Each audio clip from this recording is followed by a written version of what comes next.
Hey, this is Dr. Emily Scherning with AR. I've got your 2050 climate forecast for Puerto Rico and the U.S. Virgin Islands. If you're in these regions, you know how important it is for your household and your community to be able to rely on your own resources. Anyone who remembers the mainland response to Hurricane Maria? What a genuine shame and disgrace. And what incredible hope, hard work, and vitality it has taken for the communities of the U.S. Caribbean to rebuild, to hope, to thrive, and to become even more resilient. I do not have an encouraging 2050 forecast for the U.S. Caribbean, but there is a lot that can be done to prepare for what's coming. So I want to give it to you straight. There are several major challenges ahead. The first is securing fresh water. The second is changes to the sea. And the third is steadily increasing temperatures. Let's go through these challenges one at a time. 2050 projections for Puerto Rico show significantly decreased rainfall. We're talking about maybe a 20% decrease in rainfall, with the west side of the island likely drier than the east side. Because of this, it's looking likely that there will be less water flowing into streams and lakes. For example, since 1975, there's been a trend towards less water availability in Lago La Plata and Lago Luisa. That's gotten a little better in the last 10 years, but that trend unfortunately is projected to reverse. By 2050, more water is likely to leave the lakes than enter the lakes. We don't have as detailed forecast information for any islands smaller than Puerto Rico. We just don't have the ability to model regions that small yet. But all other islands in the U.S. Caribbean are also likely to get less rain.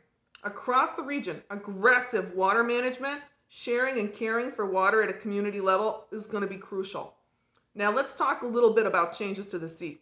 The sea is getting hotter faster than the land, so you can expect increased coral bleaching and changes to the plants and animals that can live in the sea in this region.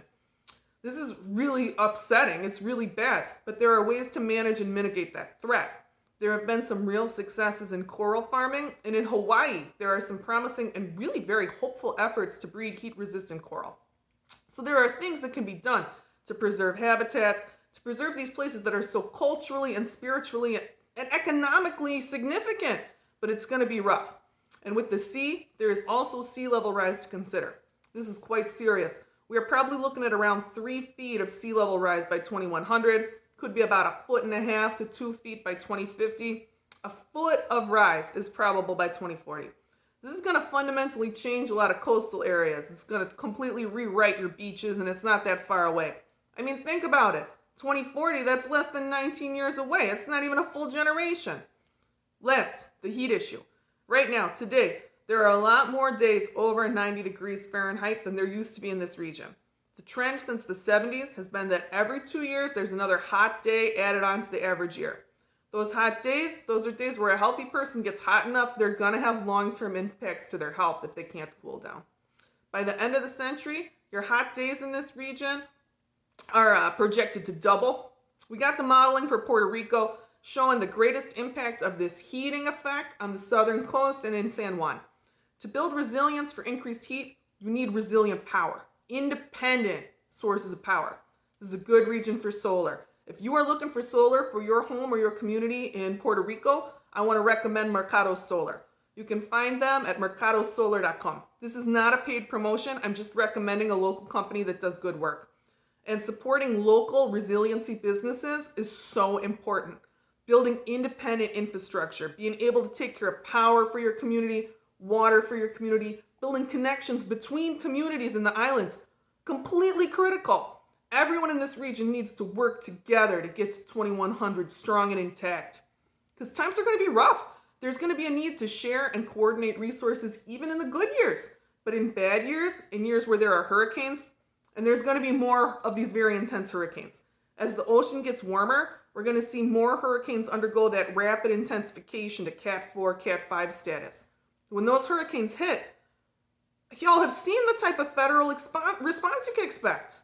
Without strong local power and water infrastructure, decentralized and repairable power and water infrastructure, you cannot have the disaster preparedness you're going to need in this region.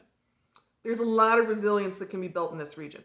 The people of this region, you all have shown your resilience.